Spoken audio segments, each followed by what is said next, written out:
Okay? Huwag malikot ha. Tama. Naka-video ba siya? Uy, ito, hi ka muna. Maghahatid kami ng apo. Si Ate Miles. Wow, ang lola ito. Ano na?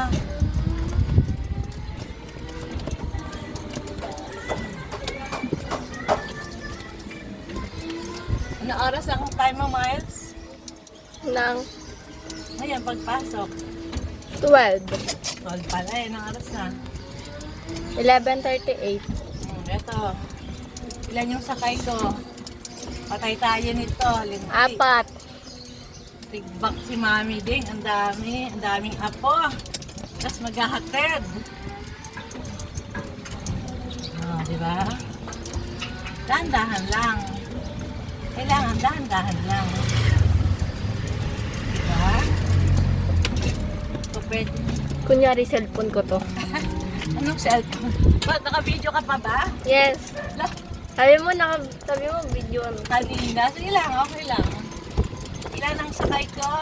4 sa 4. likod, isa sa harap. Sino yung hatid? Yung papasok ng Ate alas Mai. 12. Tapos magpaligo ng apo. Pagtapos magpakain, atid naman sa school. Trabaho ng lola, kawawa naman si Mami dahil. Kawawa ang lola.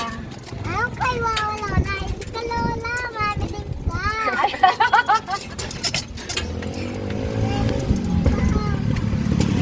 Lola yan, Impes. Mamilig Okay. lola. Mami ding lola. Mami Mama, ding. hindi ka lola. Mamilig kaya. Impes, wait. Diba? Muna, sagot Lola ko. siya pero ang tawag sa kanya, Mami Ding. Okay? Mami ding lola. Mami ding lola. Mami, okay, malikot sa likod pag wala si Ate Miles, ha? Opo. Bukas sa likod mamaya, Orya, ha? Ha, Orya?